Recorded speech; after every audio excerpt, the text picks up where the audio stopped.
C'est la première fois qu'on vous entendrait Lynn Chihiro à la radio et je vous le dis, c'est pas la dernière fois parce que je fais partie des gens qui l'ont découverte sur les réseaux sociaux et tout de suite j'ai eu ce qu'on appelle un crush instantané.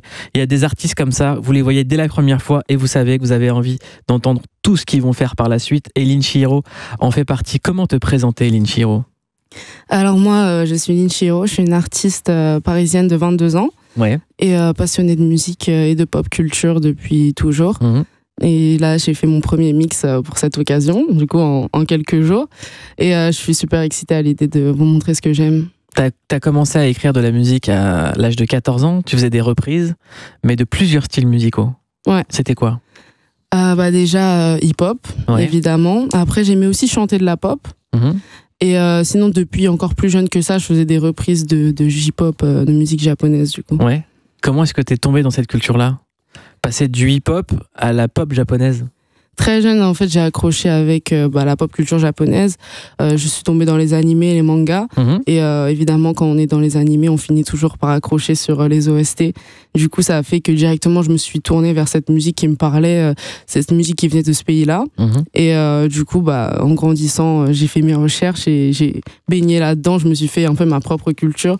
Et j'ai évolué là-dedans. Encore aujourd'hui, tout le monde pensait que ce serait une phase d'enfant et au final je savais que ça resterait toute ma vie en fait. Comment on définit ta musique aujourd'hui, Lynn Chihiro?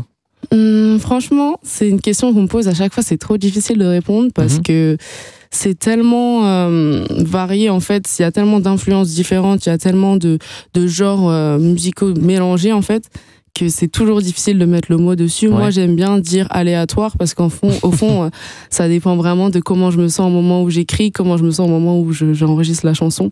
Et ça peut être de tout style. Là, encore, pour mon prochain projet, j'ai bossé des trucs que j'avais jamais fait et j'ai même bossé un son reggae que je vais sortir en dehors de mon projet. C'est inattendu totalement. J'ai aussi tapé dans la drill. Enfin, c'est vraiment, j'ai fait un peu tout ce que j'aimais, en fait. Si on veut écouter Lynn Chihiro, par quoi on commence? Par quoi on commence, franchement, pour aller à la source, je dirais Summer Hunter, parce que c'est vraiment un son qui est un peu intemporel, dans le sens où je l'ai fait en 2017. C'est le premier son que j'ai sorti sur les plateformes, et au final, encore aujourd'hui, il tourne énormément, et je trouve qu'il représente bien mon univers en général. Ensuite, mon dernier projet, on peut mieux comprendre un peu l'univers plus profondément parce qu'il y a eu quelques années entre-temps où j'ai pu aussi me retrouver un peu et choisir ce que je voulais faire. Du coup, je conseille de commencer par Summer Hunter, continuer par le règlement, freestyle, qui est un classique pour mes fans. Et sur le règlement. Ouais. Et après, terminer par mon dernier projet, Teenage Humanoid. Quel est ton premier souvenir musical en club? Mon premier souvenir musical en club, c'est difficile d'en situer vraiment un seul, mais je dirais What de Playboi Carti parce que c'était des sacrés pogos et c'était cette époque-là, quoi. Le morceau pour faire redécoller une soirée, Lynn Chihiro? Le morceau pour faire redécoller une soirée, je dirais Come We Be Led de Midas the Jagabon. Le meilleur morceau pour tomber amoureux, Lynn Chihiro?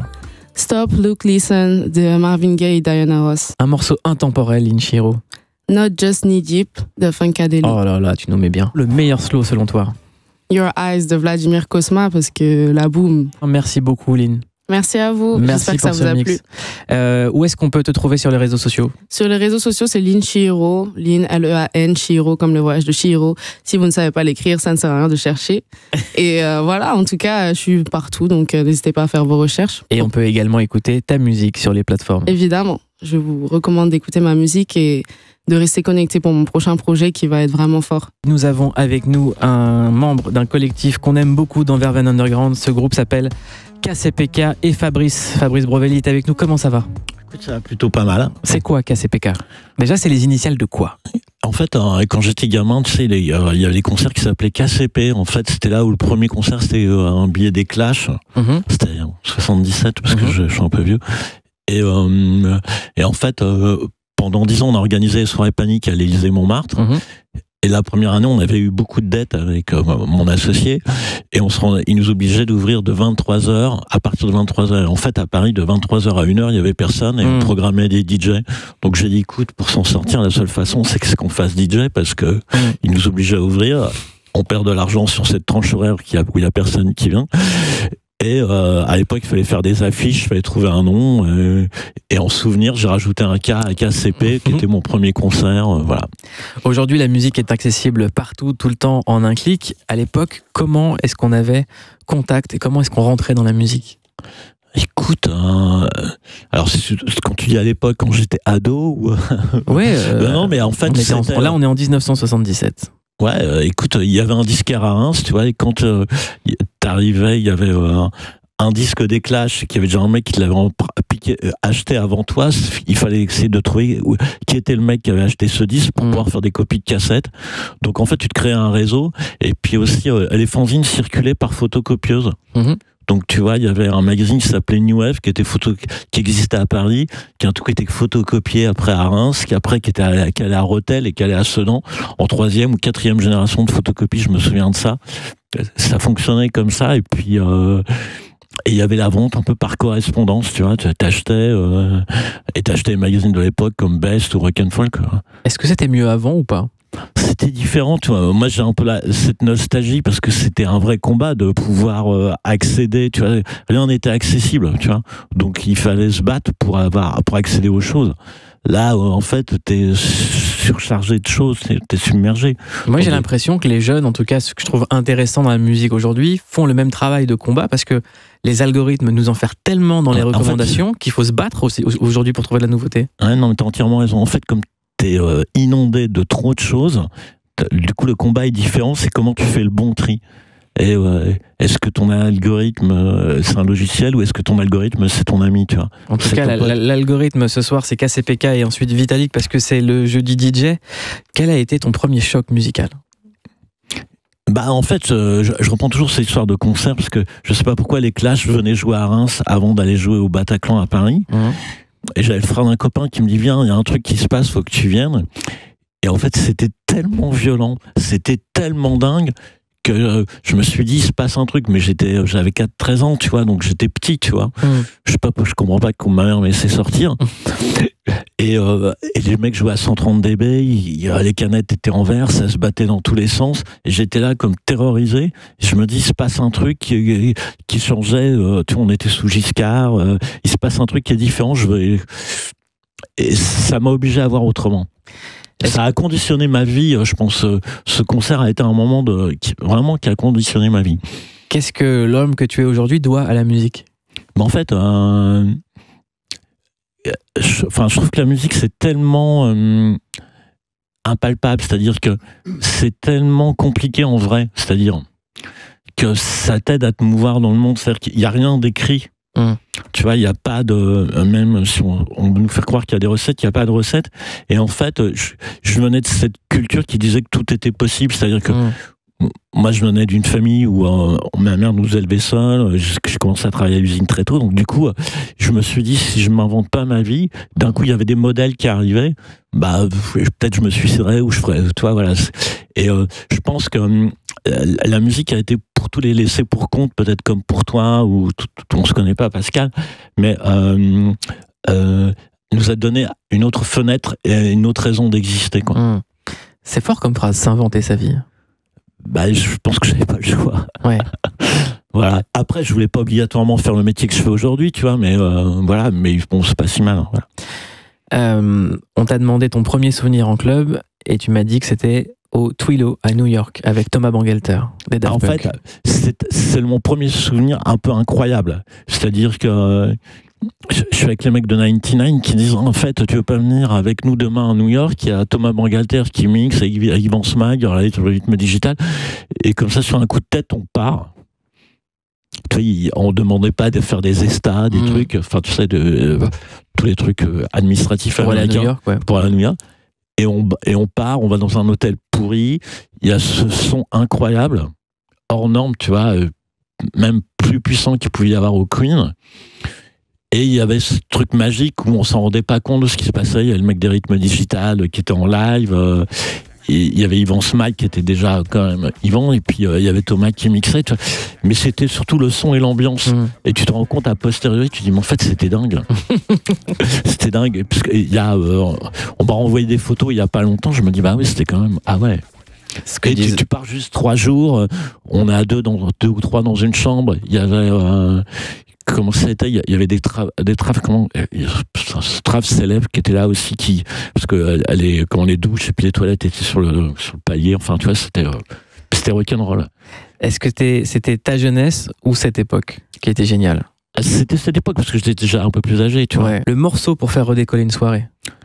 Moi j'ai mis You Gonna You Want Me, c'est le remix de Vanchi de Tiga. On écoute ça.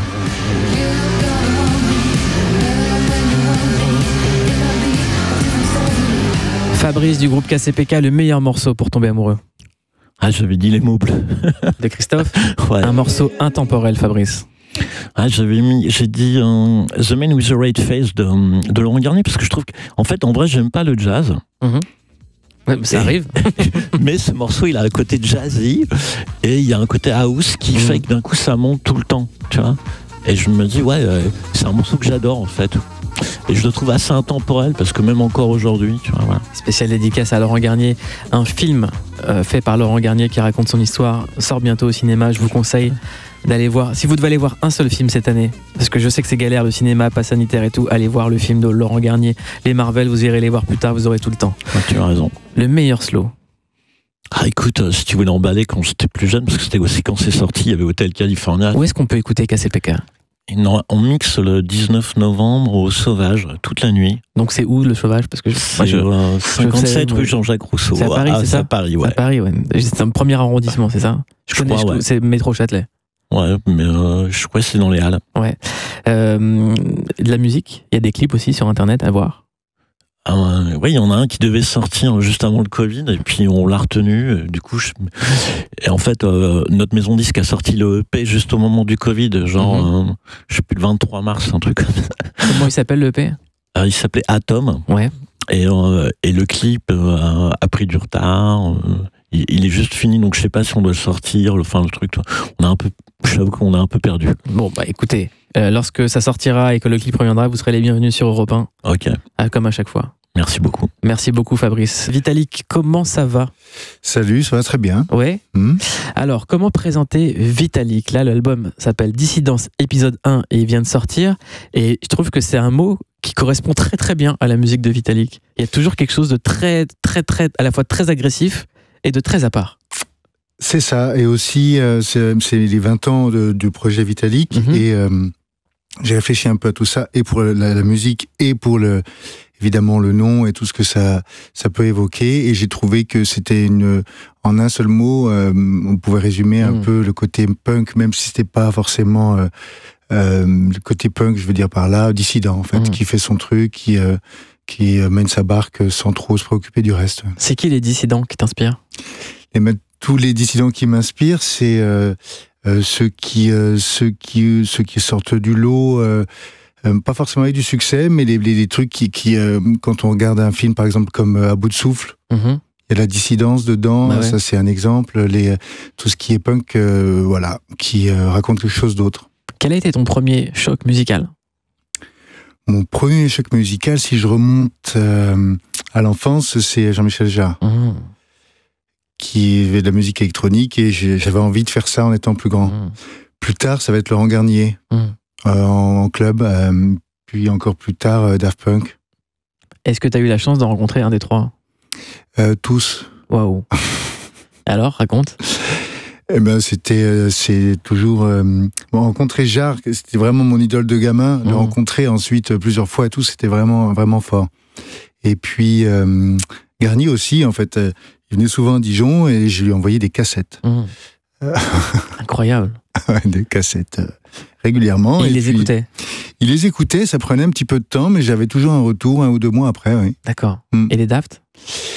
Et les Daft, pareil, un truc, je sais plus, j'étais venu à Dijon, jouer à l'enfer, j'avais parlé avec Bangalter, il m'avait donné son numéro, je suis venu à Paris, je l'ai appelé, il m'a dit passe chez moi. Voilà, ça s'est passé comme ça, tout simplement. Donc les robots sont humains?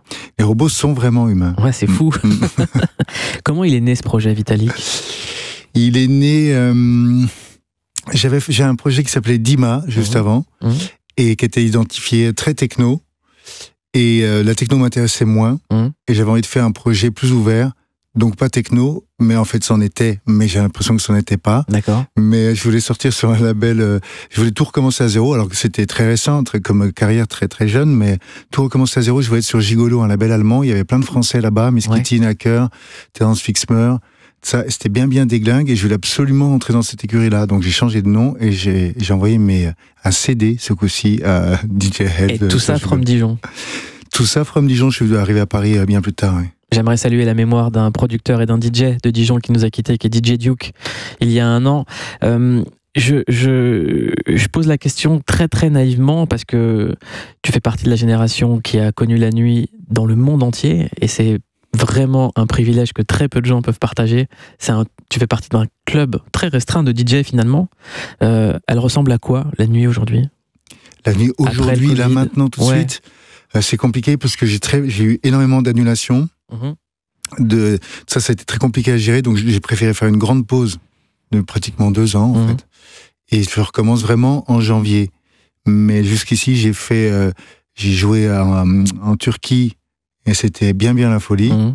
Et puis car les Turcs sont rigolos. Les Turcs sont rigolos, c'est une superbe soirée. Et puis la fois d'avant j'ai fait un festival en Irlande, mais c'était encore un peu tristoun, c'était la fin de l'été, mais on sentait encore quelque chose d'un peu comme ça, un peu gris.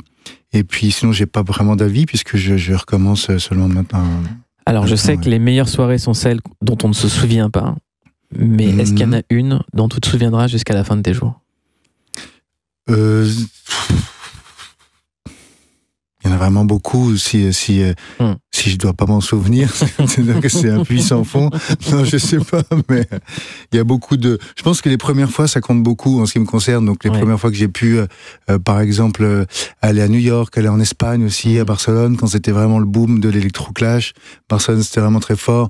Les premières fois que je suis allé au Razzmatazz, où je joue très régulièrement. Les premières fois que je suis allé à Berlin aussi pour Love Parade.